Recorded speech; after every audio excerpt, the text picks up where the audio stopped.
Boa noite, graça e paz, meus amados. Eu posso conectar aqui o computador? Tá bom?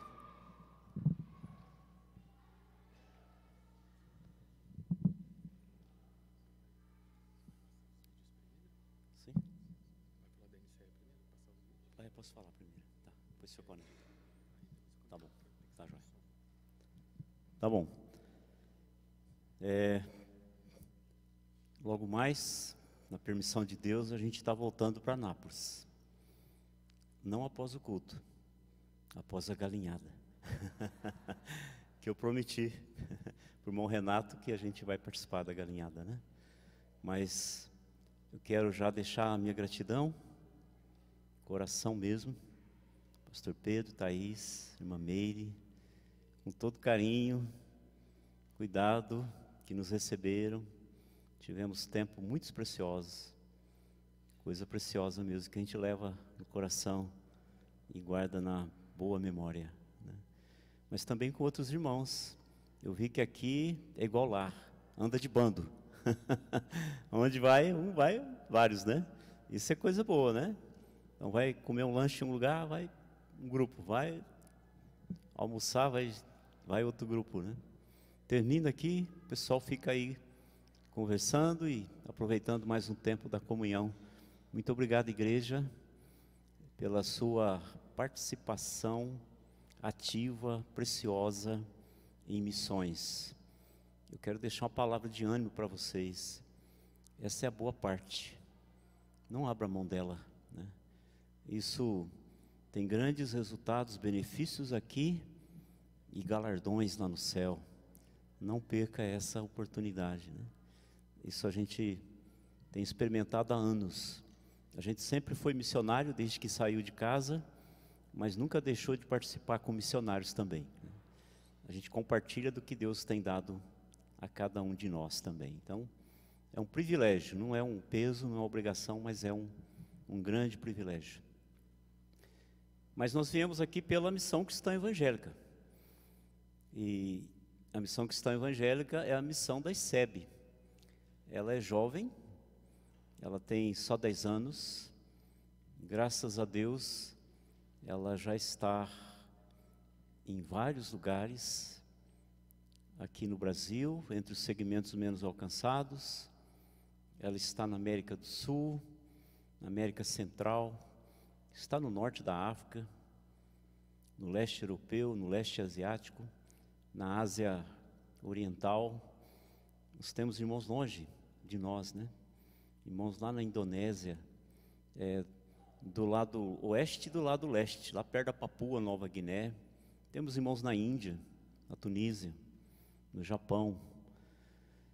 Gente nossa, das nossas igrejas, irmãos que foram vocacionados e partiram pela fé em obediência, estão lá trabalhando. Dentre esses trabalhos há igrejas nascendo, igrejas sendo plantadas em lugares de contexto cultural bem diversificado do nosso, com dificuldades e até com perseguição, mas na dependência de Deus permanecem e nos representam lá. Eles são o nosso braço estendido, né? A nossa igreja está lá na vida e no serviço deles. Então a missão cristã evangélica, ela tem procurado servir a denominação. Quando a gente aceita um convite como esse numa conferência ou em qualquer outro evento, a nossa atitude como equipe de base é ir para servir a igreja. Eu sempre pergunto, o que vocês esperam? Qual que é a expectativa, né, que vocês esperam de nós? Nós queremos servir a igreja, nós queremos ser um cooperador ao trabalho da igreja local, e é para isso mesmo que nós existimos. Mas a missão cristã evangélica, ela dá uma oportunidade a membros das igrejas locais, da denominação e até não da denominação, vez por outra tem de outras denominações, ela dá essa oportunidade de participar com ela também em alguns projetos. Nós temos um vídeo bem curtinho, um vídeo institucional, que rapidamente, de relance, ele dá uma ideia do que há de estrutura, de logística, de apoio na MCE.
A sede administrativa é bem ao lado da sede administrativa da ICEB. Quem já conhece Anápolis, já foi lá, ali perto do Lar Cristão, ou Instituto Cristão ali, tem a sede nacional da denominação e ao lado a sede administrativa da MCE. Qualquer visita lá, né, lá a sede ou a nossa casa, vocês serão muito bem-vindos. Mas a MCE, ela concede oportunidade de participação com a vida missionária. Nós temos um projeto que chama Projeto Adote, e tem ali uns formulários, né, para quem deseja participar. É uma proposta de um membro de uma igreja participar com R$30 mensais, e visando apoiar a obra missionária. E particularmente, é um sonho nosso, da Missão Cristã Evangélica, de pagar previdência para o missionário. O missionário não é CLT, ele não tem uma aposentadoria do governo no final, nem o mínimo, né? E nós pensamos nisso porque alguns dos nossos missionários, e não são poucos, eles têm que escolher às vezes entre comer e pagar a previdência, né? Então o mais urgente acaba vencendo, né? Não, aposentadoria é lá na frente, mas comida é agora, né? Então vários deles não conseguem contribuir, e nós temos ajudado já alguns. O nosso desejo era que fossem todos, mas nós não conseguimos.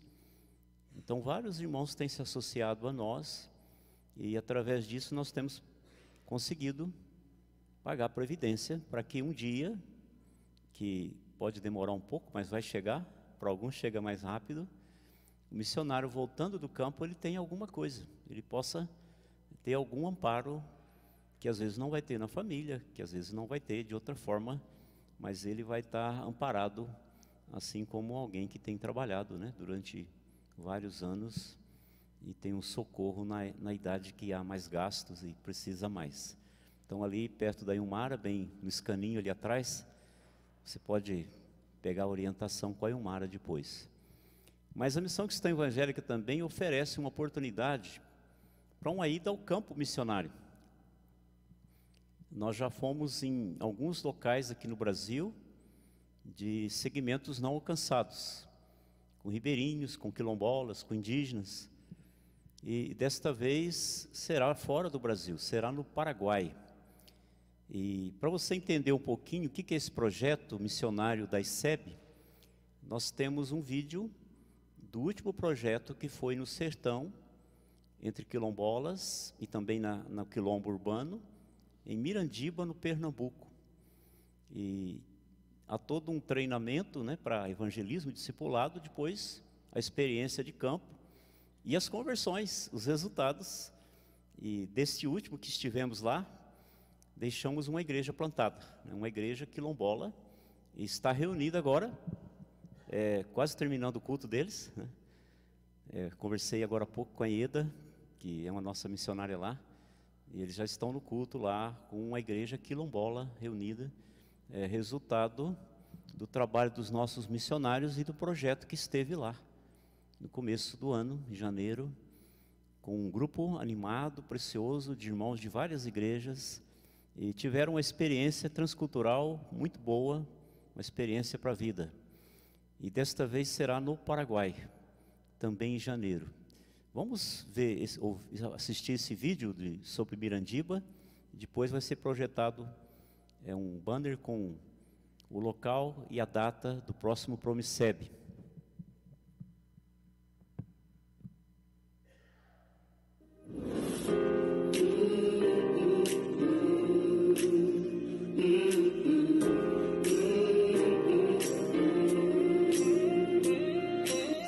There is no ocean that can't be parted. There is no mountain that can't be moved. I know there's help for the heavy-hearted. The weak will find their strength renewed. You just gotta have faith. You just gotta have faith. It's light for the shadow, for all your tomorrow. It's knowing He's there through the sun and the rain. It's when you believe it before you can see it, and you can walk on, 'cause He's making a way. Just gotta have some faith. You gotta have some.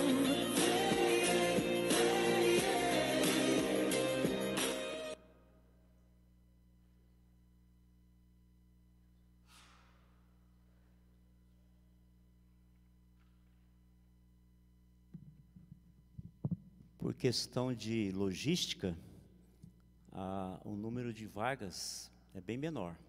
São 40 e já temos mais da metade, né, Ilmara? Preenchida, né?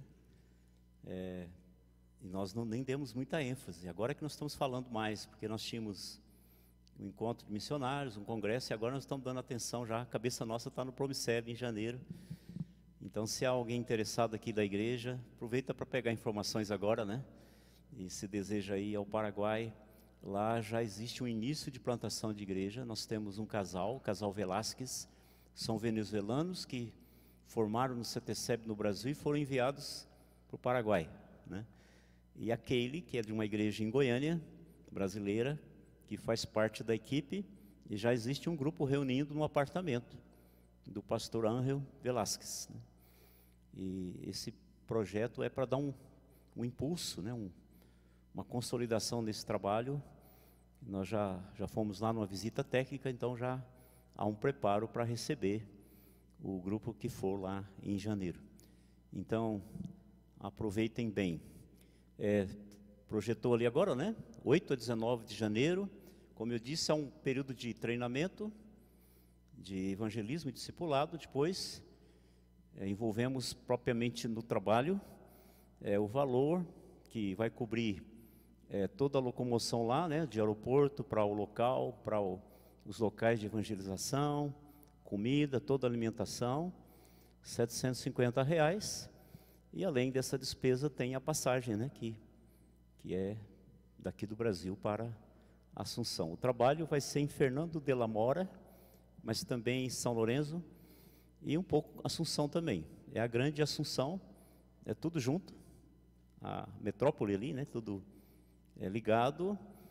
De Assunção até Fernando de la Mora são 9 quilômetros, uma avenida que já estão interligadas essas cidades, mas nossos missionários moram em Fernando de la Mora, uma cidade ligada à capital de Assunção.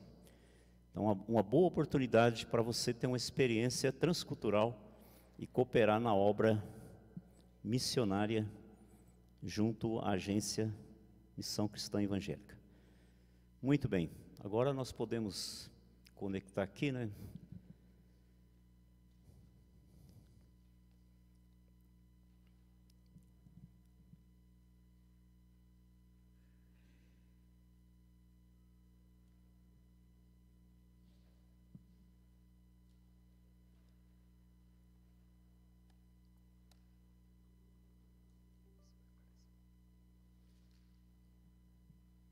Sabe quando você quer disfarçar que não precisa de óculos, mas de repente você tem que mostrar que precisa de óculos. Vou pegar meus óculos ali.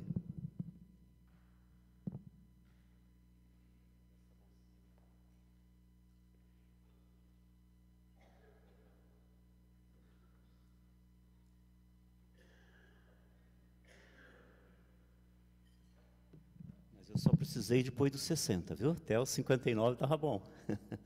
E a gente pode jogar a culpa na Covid, né? Depois da Covid.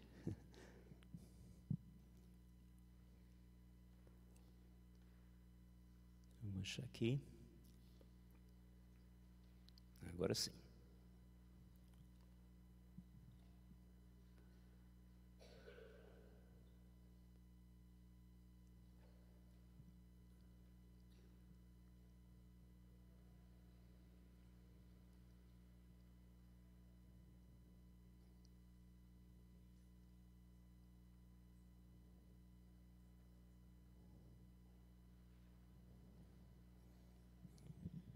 Muito bem. Nós iniciamos, graças a Deus, no sábado, falando sobre o tema em cada etnia e no mundo todo, que é o tema da conferência, é o tema também da campanha de missões da Missão Cristã Evangélica nesse ano, dizendo que há uma raça caída e uma raça redimida, e o papel da raça redimida é alcançar a raça caída com o Evangelho do Senhor Jesus Cristo. Hoje pela manhã, nós discorremos sobre o tema Muito Além de Jerusalém. Então, nesse alvo, nessa missão de alcançar essa raça caída, a raça adâmica, nós devemos ir muito além de Jerusalém. E no livro de Atos, a gente discorreu, voltando lá no início da igreja, no Pentecoste, em Jerusalém, depois a igreja, na sua expansão, indo até Samaria, saindo pela Judéia, mas chegando aos confins da terra. Primeiramente, Antioquia, da Síria, ali nascendo uma igreja missionária, composta por judeus helênicos e também gentios, uma igreja que se tornou uma base missionária e traz na sua natureza eclesiástica características de uma igreja missionária, o que uma igreja missionária deve ter para ser uma igreja que está levando o empreendimento adiante. Hoje à noite, no texto de Efésios, capítulo 3, e versículos 14 a 21, nós vamos ler a palavra, esses versos aqui. Nós queremos falar um pouquinho sobre as dimensões do amor de Cristo pela igreja, e isso se estende, é extensivo ao mundo todo, que o amor de Cristo não é exclusivo a só a igreja, só os redimidos. A própria palavra diz que Deus amou o mundo de tal maneira que deu o seu único Filho, para que todo que nele crê não pereça, mas tenha a vida eterna. Leiamos a palavra do Senhor, começando no versículo 14 do capítulo 3 da carta aos Efésios, onde diz assim: por esta causa me ponho de joelhos diante do Pai, de quem toma o nome toda a família, tanto no céu como sobre a terra, para que segundo a riqueza da sua glória vos conceda que sejais fortalecidos com poder, mediante o seu Espírito, no homem interior. E assim habite Cristo no vosso coração pela fé, estando vós arraigados e alicerçados em amor, a fim de poderes compreender com todos os santos qual é a largura e o comprimento e a altura e a profundidade, e conhecer o amor de Cristo que excede todo entendimento, para que sejais tomados de toda a plenitude de Deus. Ora, aquele que é poderoso para fazer infinitamente mais do que tudo quanto pedimos ou pensamos, conforme o seu poder que opera em nós, a ele seja a glória na igreja e em Cristo Jesus, por todas as gerações, para todos sempre, e todos digam amém, né? Nós somos criados para o louvor da sua glória, e é para isso que nós estamos aqui. Tudo que fizermos, tudo que tivermos, é para a glória. Agora, o versículo 19, ele fala sobre conhecer o amor de Cristo que excede todo entendimento. Como é possível isso? Conhecer esse amor de Cristo que excede todo entendimento. Como é que se pode conhecer algo que excede o entendimento, né? Não é uma coisa natural, não é algo mental, racional, mas tem que ser algo do Espírito, tem que ser algo espiritual. Não é possível ter esse conhecimento na força da carne, no que é humano. Mas Paulo, ele faz uma segunda oração aqui. Ele havia começado uma que está registrada no capítulo 1 de Efésios, e agora ele ora a segunda vez, e ao orar, ele diz assim: por esta causa. O contexto imediato, o remoto, tem um contexto remoto que ele fala do que Cristo fez para o pecador e todo o plano de Deus. E o contexto imediato, ele discorre sobre o gentio e o judeu fazendo parte do corpo de Cristo. E ele chama de um grande mistério, o mistério de todos os tempos, que seria um povo só. Gentios e judeus numa única raça, a raça celestial. Povos diferentes, etnias diferentes, mas num corpo só. Então há uma coisa que nos iguala, a nossa identidade em Cristo. A nossa cidadania celestial nos iguala a qualquer pessoa convertida em qualquer parte do mundo. Existem culturas diferentes, existem formas de adoração diferentes. Se nós estivéssemos numa igreja Yanomami hoje à noite, nós estaríamos ali perto da maloca, no meio, entre as malocas, que fazem um semicírculo. As pessoas estariam deitadas nas redes, e de repente o missionário iria lá para o meio, perto da fogueira, onde ele pode ser visto por causa da fogueira, e todo mundo está lá, alguém cozinhando alguma coisa sobre as pedras, outros deitados na rede, crianças correndo. Ninguém vai estar sentadinho assim, um atrás do outro, né? Ninguém, todo mundo olhando para o pregador, embora o olhar não signifique muita coisa, né? A mente pode estar longe. Não há esse costume, né? Alguns vão estar sem camisa, muitos ali, né? Mas ele vai lá e, conforme a cultura, como o guerreiro volta da batalha, ou o caçador volta da mata, ou do rio, ele vai começar a falar. Ele vai falar do Criador, e ele vai movimentar muitas mãos, e ele vai andar, ele vai para todo lado, e de vez em quando alguém lá na maloca vai gritar, vai perguntar alguma coisa, e ele vai responder.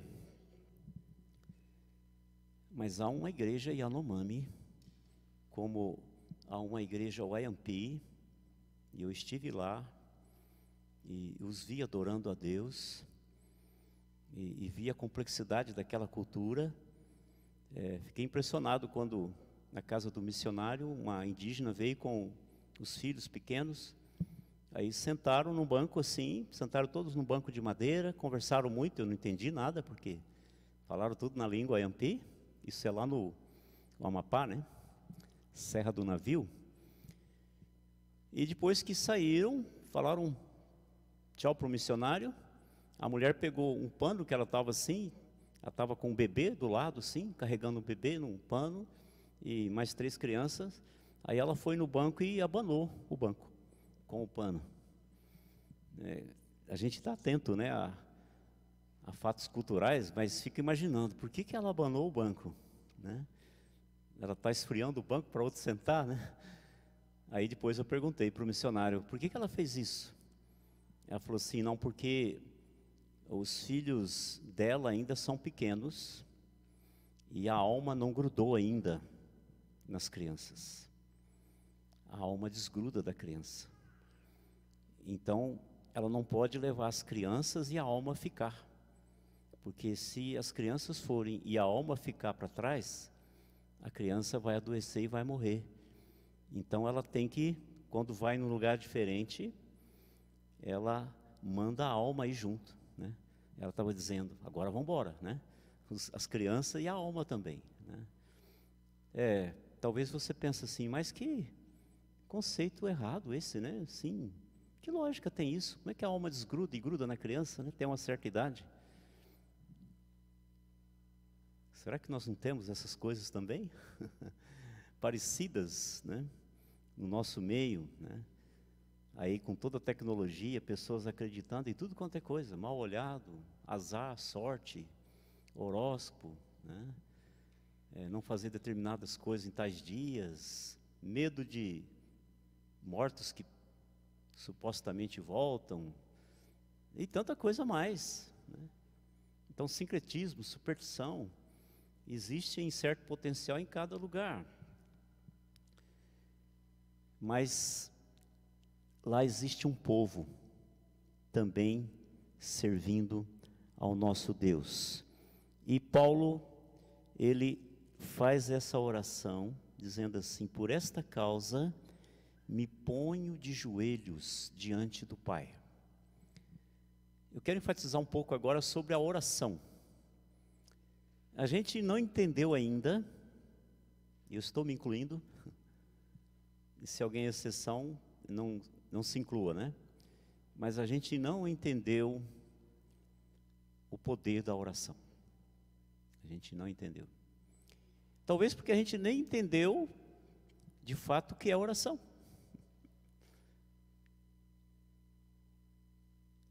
Geralmente as nossas orações são de petição, é verdade? Boa parte das nossas orações, nossas reuniões de oração são de petição, e geralmente por coisas materiais. Paulo se coloca de joelhos. Aqui ele está falando de uma postura diante de Deus, dele se ajoelhar diante do Pai. Me coloco de joelhos diante do Pai. Ele está falando de um relacionamento tão íntimo que ele mantinha com Deus Pai, como Jesus mantinha com Deus Pai. E diz, eu me coloco por esta causa, porque Deus incluiu na igreja indígenas, ciganos, yanomamis, baniuas, muçulmanos, e todo aquele que crê. A igreja é formada de uma raça só, a raça celestial. E por esta causa eu me coloco de joelhos. Embora Paulo estivesse preso, ele poderia orar pedindo para que ele fosse liberto. Embora ele estivesse enfermo, ele podia orar pedindo por cura para a sua doença. E tantas outras necessidades que ele tinha ali, ele podia pedir, mas a oração dele não foi nesse sentido. A oração dele foi muito mais profunda, muito mais abrangente, muito mais centrada no reino do que nas necessidades particulares. Meus irmãos, nós precisamos aprender a orar assim. Nós precisamos orar de uma maneira que vá de encontro à vontade de Deus para as nossas vidas. e ele ora. E a oração, ela não é uma arma de guerra. É na mesma carta, lá no último capítulo, fala da armadura de Deus, né? Fala das armas de ataque e também a proteção, né? Escudo, capacete, sandálias. E você nota que naquela descrição de todo o aparato militar para batalha, não está incluída a oração. A oração não é uma peça da armadura. A oração não é uma peça da armadura para a luta. A oração é a própria luta. Depois de descrever todas as peças da armadura, ele diz assim: com toda oração e súplica. Toda aquela armadura deve ser utilizada, mas com oração e súplica. Com vida de oração. Então a oração é uma postura. Eu tenho um defeito, né? Eu oro muito de olhos abertos, especialmente quando é uma oração em público, né? Então aqui alguns vão fazer aí 10, 15 pedidos, né? E aí eu vou olhando para a pessoa faz um pedido, eu olho para ela, outra pessoa, eu vou olhando. E depois, a hora que eu vou orar em voz alta, se eu olhar para as pessoas, eu vou lembrar o que ela pediu. É associação. Mas se eu fechar os meus olhos, quando eu vou orar por todos, eu não vou lembrar. Talvez nem de 5. Né? E uma ocasião, uma irmã falou assim: pastor, eu estou brigando com o Davi aqui para ele fechar os olhos para orar. Mas ele falou assim: por que eu tenho que fechar os olhos se o pastor não fecha? Quer dizer, ele estava com o olho aberto quando eu estava orando, né? Aí eu tive que conversar com o Davi e dizer assim: Davi, eu não fecho os olhos quando eu oro em voz alta pelos outros, mas quando os outros oram, eu fecho meus olhos, né? Ele falou: então quando eu for orar pelos outros, eu posso orar com os olhos abertos. Eu falei: pode. Aonde está na Bíblia que tem que fechar os olhos para orar? Me dá só uma referência bíblica. E se você der, eu vou passar muita vergonha, porque eu já tenho uns bons anos de seminário dando aula, né? Mas onde tem uma única referência que fala para fechar os olhos para orar? Pelo contrário, né? Erguendo os olhos, né? Mas é um bom costume, uma boa prática, para não distrair, né? Ficar olhando outras coisas. Então é uma boa prática. Mas se você conceber que você tem que sempre fechar os olhos para orar, você não pode orar dirigindo. Senão você vai dizer amém só lá no céu, né? Começa a orar, né? Amém, Senhor, na glória, né? Você não pode orar lavando louça.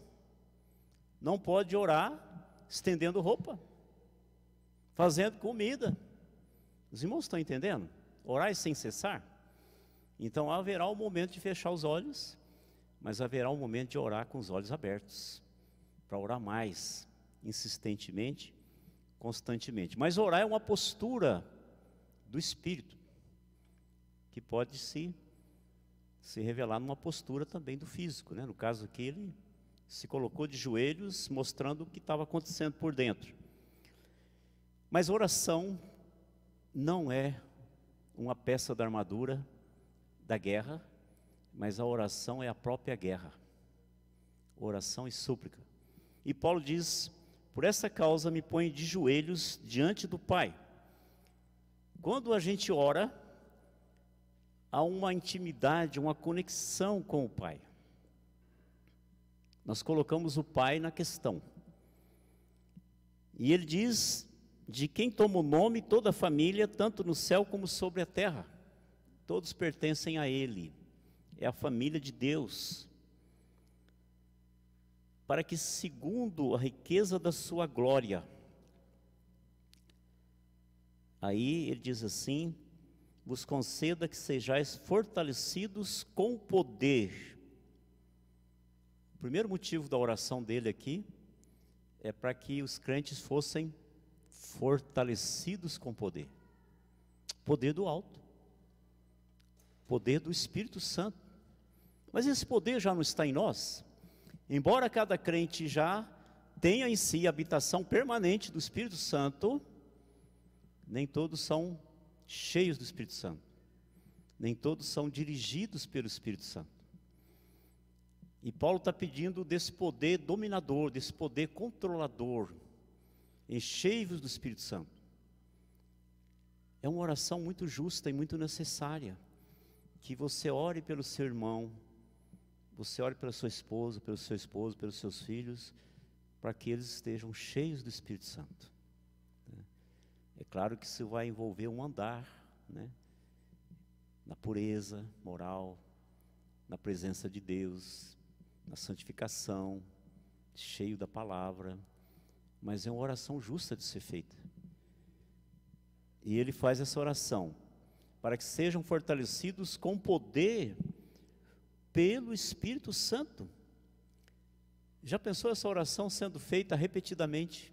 Deus atende as orações, especialmente quando elas são segundo a vontade dEle. Orar para que os nossos irmãos da nossa igreja sejam cheios do Espírito Santo, controlados pelo Espírito Santo. O que tem a ver isso com missões? Tudo a ver. Tudo a ver. Porque alguém cheio do Espírito Santo testemunha de Cristo mesmo na hora da morte. Mesmo na hora da morte. Estevão, cheio do Espírito Santo, testemunhou mesmo quando estava sendo apedrejado. E viu os céus abertos e o Filho de Deus à destra do Pai em pé para recebê-lo. Coisa boa, né?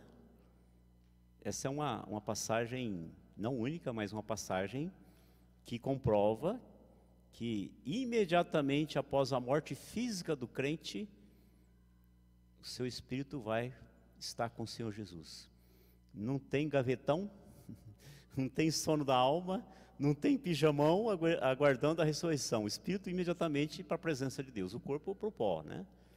Então, está com Cristo. A partir dessa vida está com Cristo.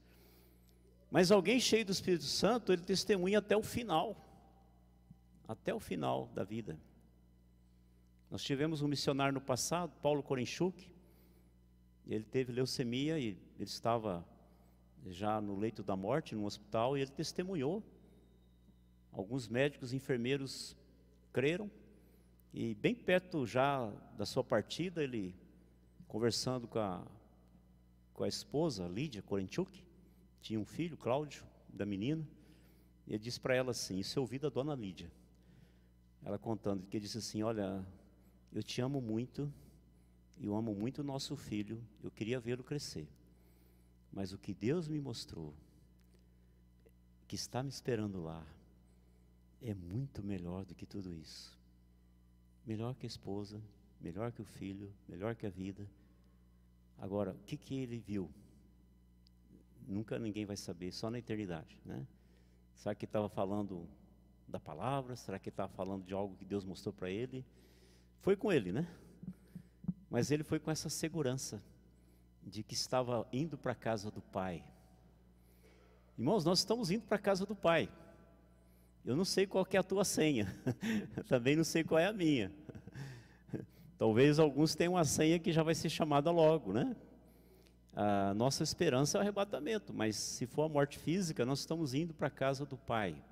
Mas enquanto nós vamos para a casa do Pai, nós precisamos ser fortalecidos com poder pelo Espírito Santo.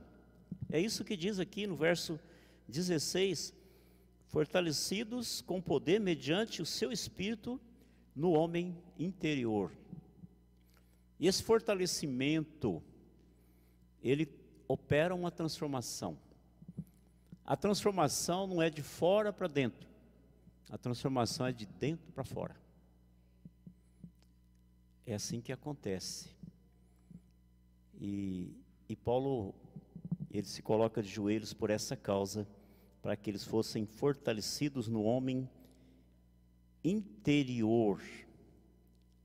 É lá no nosso íntimo, nosso ser espiritual, essa mudança que ocorre, porque uma pessoa cheia do Espírito Santo, ele proclama as maravilhas de Deus, ele é um missionário por excelência, aonde ele estiver, e vai aonde Deus mandar, sem titubear, ele vai obedecer. Mas ele fala mais ainda. E ele diz assim, na sua oração: e assim habite Cristo. Assim habite Cristo no vosso coração pela fé, estando vós arraigados e alicerçados no amor. Ele fala da habitação de Cristo. E ao falar de habitação, ele usa um vocábulo grego que fala de habitação permanente. Ele não usa um que fala de uma habitação temporária, como uma pessoa que fica hospedado no hotel, como um visitante que passa pela sua casa, ou como um inquilino. Mas ele está falando do proprietário. Ele está dizendo: habite Cristo permanente no vosso coração. Ele é o dono da casa. E o dono da casa, ele reforma a casa, ele amplia a casa, ele joga coisas fora, porque ele é o dono da casa. O sentido que Paulo está dando aqui é do dono da casa, aquele que habita permanentemente, pela fé. E ele tem todo o direito de fazer o que quiser com essa propriedade aqui, porque é dele. Nós pertencemos a ele. O que você tem que você não recebeu? Já pensou nisso? Aquilo que você chama de seu realmente é seu? Aquilo que você tem nem é seu. Sabe por quê? Porque você não pode levar. Não é verdade? Na última viagem, você não tem jeito de levar. Não tem caminhão de mudança em funeral. Não é seu, é emprestado. Nem a esposa é sua, nem os filhos são seus. Os irmãos já passaram para pensar nisso? Nada é seu, é tudo emprestado. E por que a gente se agarra tanto a isso? Por que isso nos atrapalha tanto de servir o nosso amado Salvador? Por que isso toma tanto tempo da nossa vida? Por que isso ocupa tanto o nosso pensamento? Por que isso tira o nosso sono? O mal do século é crise de ansiedade, né? Não vou nem pedir para levantar a mão. Crise de ansiedade, né? Ansiedade para quê? Jesus falou, né? Não acrescenta nada na nossa vida, né? Quer dizer, acrescenta muita tristeza, muito dissabor, muito sofrimento, né? Nós precisamos de ter uma vida de dependência, porque Ele é o nosso dono. E se você tem algo que você ama, nós tivemos um colega missionário, e ele comprou o primeiro carro dele, quando ele estava de férias no seminário. Eu era reitor no seminário, e ele estava lá, 1 ano de férias.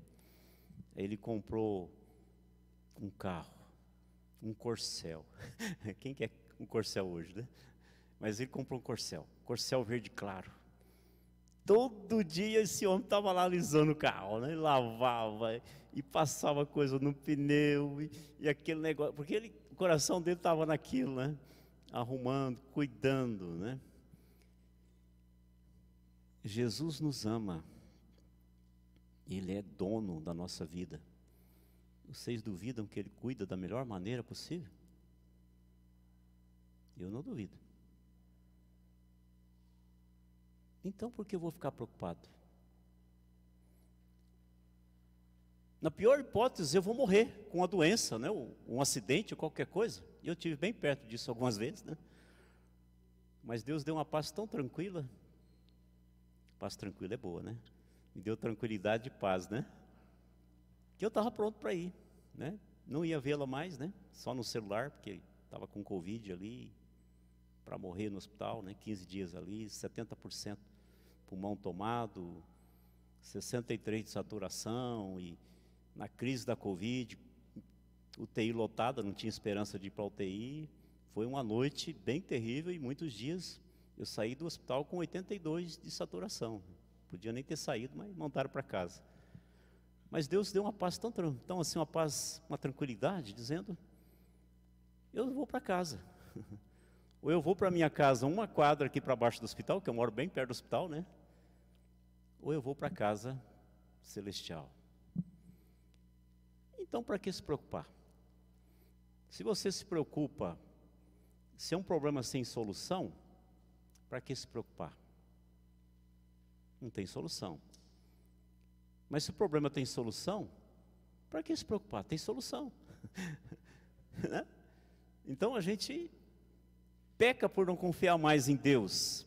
Então, para que Cristo habite pela fé no coração dos crentes como o dono da casa, como o Senhor da casa. Que oração boa para você fazer para o seu irmão, para a sua irmã, para a sua esposa, para o seu esposo.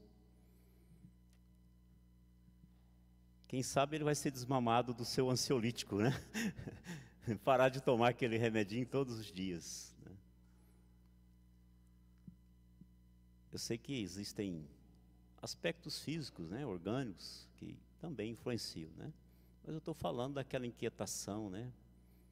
Por falta de confiança em Deus mesmo, e isso é verdade também.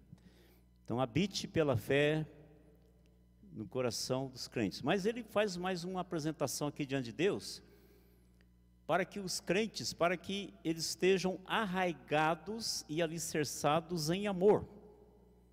Ele usa duas figuras. Ele usa a figura de uma árvore, ou de uma planta, da botânica, e ele usa uma figura da engenharia. O que é que traz firmeza a uma planta? Suas raízes. As suas raízes é que dão firmeza, especialmente no momento do vendaval. E parece que a nossa vida é assim, né? Vem uma calmaria, depois vem um vendaval. E parece que em alguns momentos da nossa vida, em algumas fases da nossa vida, parece que o vento não para de soprar, né? Ventos fortes. Mas a árvore bem enraizada, ela se mostra firme por causa das suas raízes. Mas ele fala também de um edifício, de uma construção. E o que é que dá firmeza a uma construção? O seu alicerce. Um alicerce bem feito, na rocha, para aguentar as intempéries, os momentos difíceis que vêm sobre as nossas vidas. Nós passamos por um momento difícil, no tempo da pandemia. Houveram famílias aí que perderam 3, 4, acabaram. Pessoas que eram novas, fortes, com saúde, foram embora. Igrejas que sofreram muito, em todos os sentidos, especialmente emocionalmente. E muita gente que sucumbiu, não aguentou, né? Tem sequelas até hoje, depressão e tudo mais. Então nós precisamos de ter essa oração por nós e fazer essa oração por outros, para nós estarmos enraizados e alicerçados em amor. Então notem que o amor é que vai dar essa firmeza. A raiz está lá, o alicerce está lá. E a palavra de Deus diz que Deus é amor. A palavra de Deus também diz que o amor de Deus é derramado em nossos corações. E esse amor é extensivo também aos irmãos. E é extensivo também aos perdidos, aqueles que não têm Cristo como Salvador. Então o amor,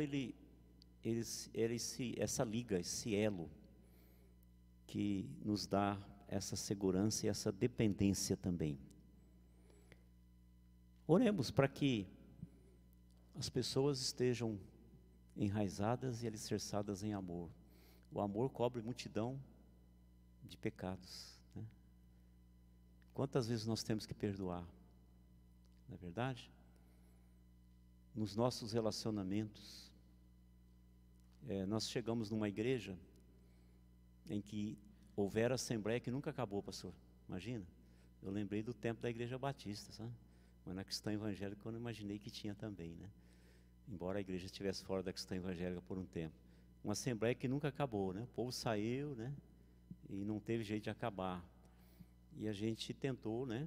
E acho que conseguiu trazer uma esfera de pacificação e de amor, de discordância de opiniões, mas respeito, consideração. E graças a Deus foram 20 anos de paz. Nunca tivemos nada parecido, né? embora com liberdade de expressão, de opiniões, de ficar contra uma ideia, né? Mas sempre com respeito e amor. Nós precisamos orar muito para isso. Uma igreja que está alicerçada e arraigada no amor, as pessoas vêm e notam isso. Eles vêm e são tocados por esse amor. Uma igreja que está alicerçada e enraizada no amor, ela se importa com as pessoas perdidas, com aquele que está sem esperança nesse mundo. Ela se envolve com missões, porque o coração desta igreja é um coração parecido com o coração de Jesus. A gente já não cantou tantas vezes, dá-me um coração igual ao teu? É isso que nós queremos. No versículo 18, ele continua orando, e ele pede para que eles tenham compreensão.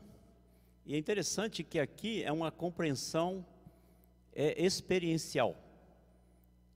Não é uma compreensão só teórica, mas experiencial. Eu quero viver isso, eu quero experimentar isso na minha vida, a fim de poder compreender com todos os santos.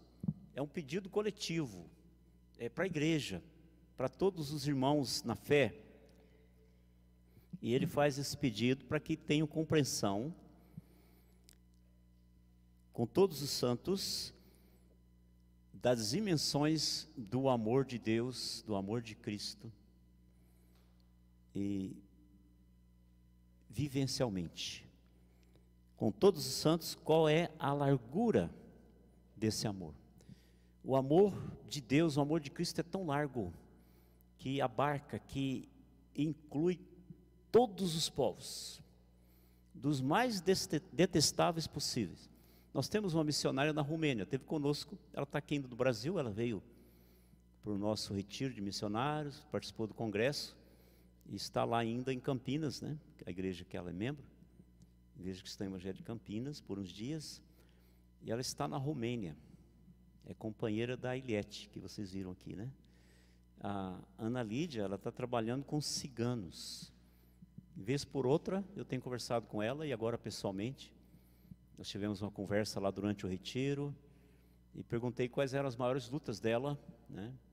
Uma é solidão, né? Ela está num lugar onde ela, no lugar que ela trabalha, né?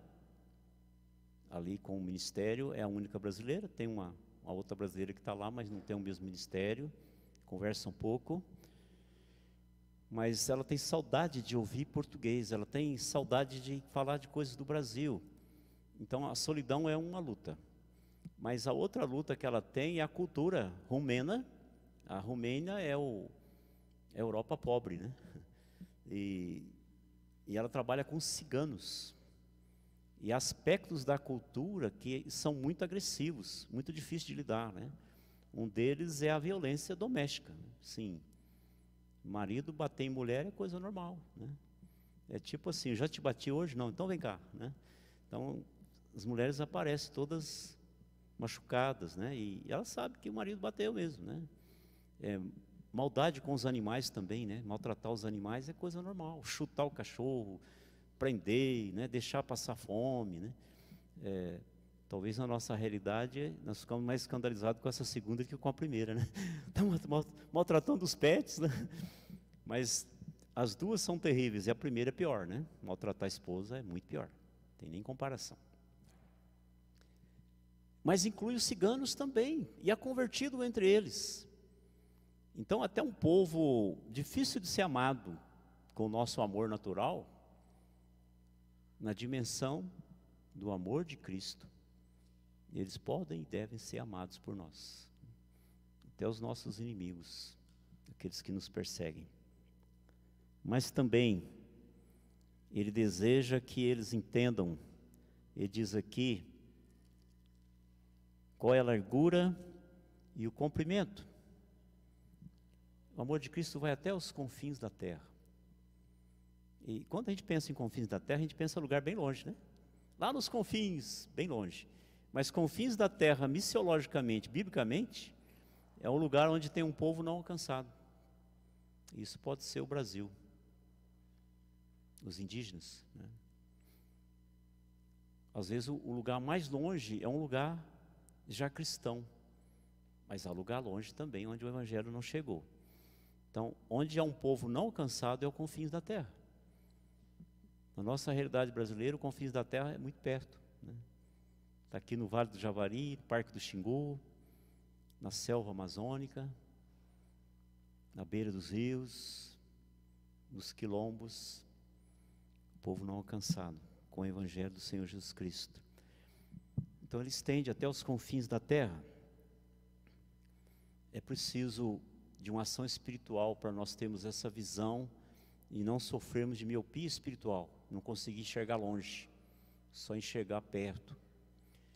Mas ele é tão alto que alcançou os céus, a eternidade, né? No plano eterno de Deus, Deus Pai envia o seu Filho. Então Deus tem um coração missionário e deu o seu Filho. O Filho tem um coração missionário e deu a sua vida. O Espírito tem um coração missionário e deu o seu poder. Nós temos tudo que precisamos para realizar a obra missionária, né? Se o Pai deu o seu Filho, se o Filho deu a sua vida, se o Espírito deu o seu poder, o que a igreja tem que dar? Tudo. Porque nada é dela. Tudo é dele. É só questão de reconhecimento. Mas vai até a eternidade. A gente não para pensar na eternidade. Eu já lecionei Apocalipse várias vezes. Eu gostava de dar essa matéria, né? E era versículo por versículo, né? Acho que na igreja 2 vezes, né? Mas no seminário várias vezes. Eu ficava impressionado com tudo que descreve no Apocalipse sobre o céu e com tudo que descreve sobre nós no céu e a terra sem nós. Se o mundo que tem o sal da terra aqui já está apodrecendo, imagina quando o sal for tirado. Imaginou? Quando Satanás e seus demônios que habitam na potestade dos ares foram lançados na terra, com todo o furor, porque sabe que pouco tempo lhe resta. Aquele ditado que diz assim, está ruim, mas vai piorar. E vai mesmo, né? E vai piorar. Quando esse fator, né, impedidor da ação do maligno na terra for retirado. 2 Tessalonicenses, né, capítulo 2, né, que aguarda que aquele que o detém seja levado. A igreja é o Espírito Santo ali. Tão alto que alcançou o céu, mas é tão profundo que ele se tornou acessível ao mais miserável dos pecadores, como o apóstolo Paulo, o Saulo, perseguidor da igreja. Ele diz, eu fui o pior deles, né? Um perseguidor da igreja, mas um criminoso, né? Um blasfemo, um ateu, um agnóstico, um inimigo do evangelho. Ninguém está tão longe que não possa ser alcançado por Jesus Cristo. Ninguém é tão ruim que não seja alvo do amor de Cristo. Ele veio para que todos sejam salvos, mas muitos não serão, porque não crerão. E muitos não crerão porque nunca ouvirão. E muitos não ouvirão porque não há quem pregue. E muitos não irão pregar porque não foram enviados. Estamos citando aqui Romanos. E porque Ele nos ama, irmãos, eu não consigo entender isso aqui, né? Não tenho compreensão do que está dizendo aqui. Quando ele fala assim, depois de ele falar, conhecer o amor de Cristo, que excede todo entendimento, para que sejais tomado de toda a plenitude de Deus. Ele diz assim, ora, aquele que é poderoso para fazer infinitamente mais. Olha, fazer mais do que nós pedimos ou pensamos é muita coisa. Agora, o que é isso infinitamente mais? Ele não está pensando aqui, né, de você pedir um Honda Civic e ele te dá uma Ferrari. Não é esse negócio aqui não, né? Então você pede um apartamento em Águas Claras e ele te dá um em Miami, né? Não é isso que está querendo falar, né? Ele está lidando com coisas melhores. Ele está lidando com virtudes espirituais, né? Com crescimento do homem interior, de preparo para a eternidade. Mas Ele fará infinitamente mais do que tudo que pedimos ou pensamos. Então, quando nós nos colocamos de joelho em oração, em dependência de Deus, há uma conexão da fraqueza do homem com a onipotência divina. E quando isso acontece, o que é impossível? Nada. Porque Ele é o Deus dos impossíveis. O que essa igreja espera? O que essa igreja almeja? Tenha uma postura de oração. Se coloque de joelhos. Peça ao Pai, ao dono da casa, ao dono da obra, ao Senhor da seara. Ele é mais interessado na obra do que você. Ele está mais preocupado com a igreja e o seu bem-estar, crescimento espiritual do que você, com toda certeza. Nós precisamos entender esse amor, porque nós só amamos porque Ele nos amou primeiro. Eu quero desafiar a sua vida a pensar que missões é uma obra espiritual.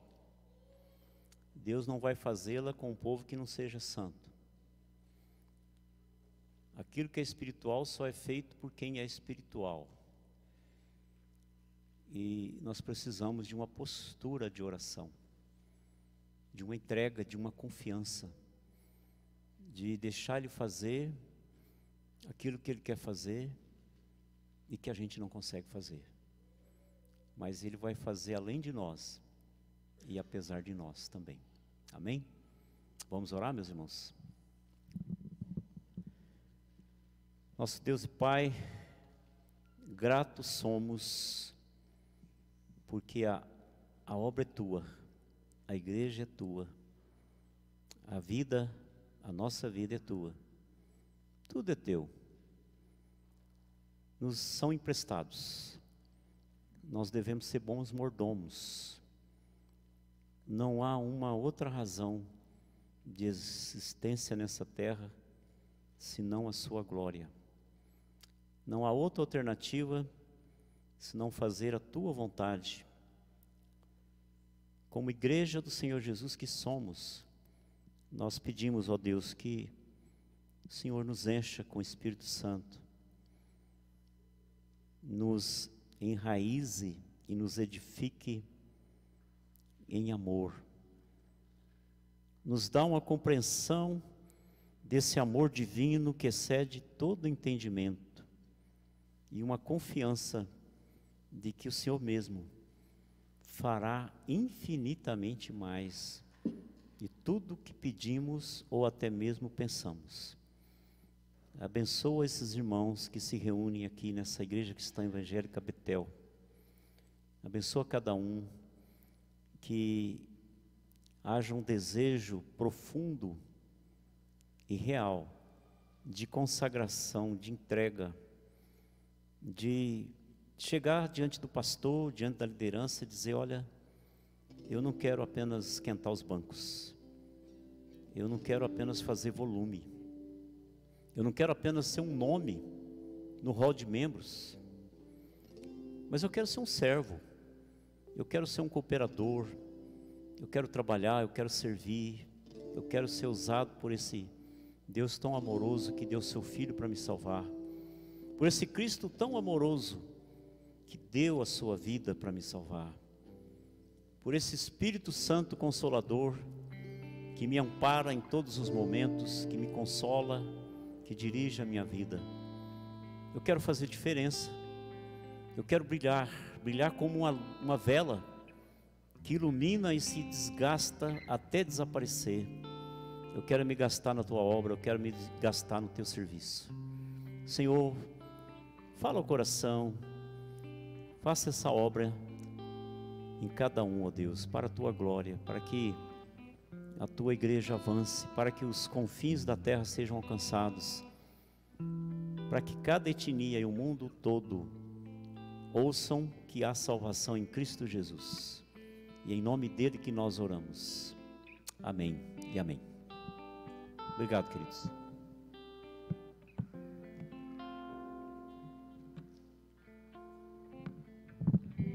Muito obrigado, pastor Jadir, pela sua vida, sua esposa que vieram nos servir aqui, né?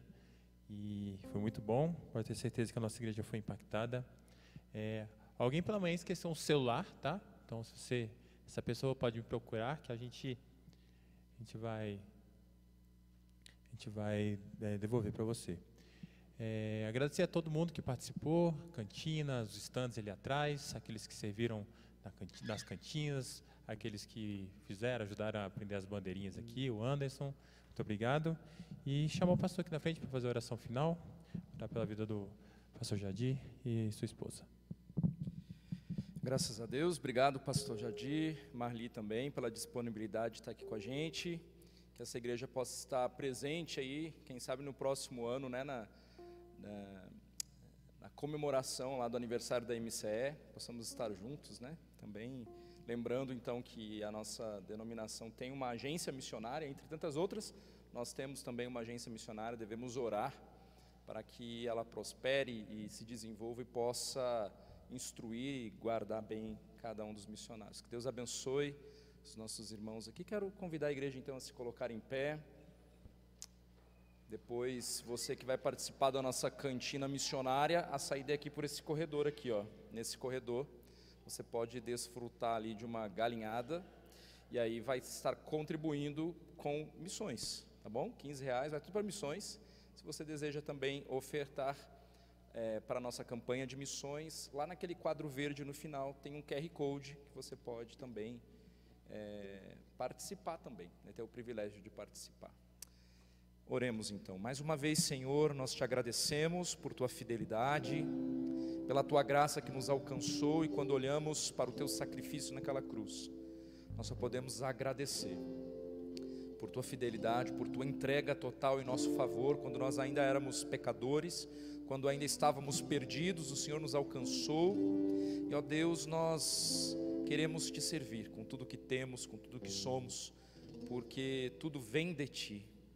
Então, Senhor, abençoa a vida do pastor Jadir, da sua família, cada missionário que está vinculado à MCE, que o Senhor os visite nessa noite e possa encorajar cada um a perseverar, apesar das tribulações, das afrontas, que o Senhor os visite, Pai, e conforte cada coração daquele que está desanimado, desamparado, que possam recorrer a Ti, Senhor, que o Senhor continue fortalecendo a cada um. Lembramos da igreja perseguida, países onde há uma perseguição deliberada contra o Teu Evangelho, contra o Senhor. Ó Deus, guarda a Tua igreja, levanta homens e mulheres dispostos a pagar o preço para ir aqui do nosso meio, mas aqueles que não poderão mais ir, ou porque o tempo já passou, ou porque tantas outras razões, o Senhor tem tantos propósitos, mas possamos entender o nosso papel,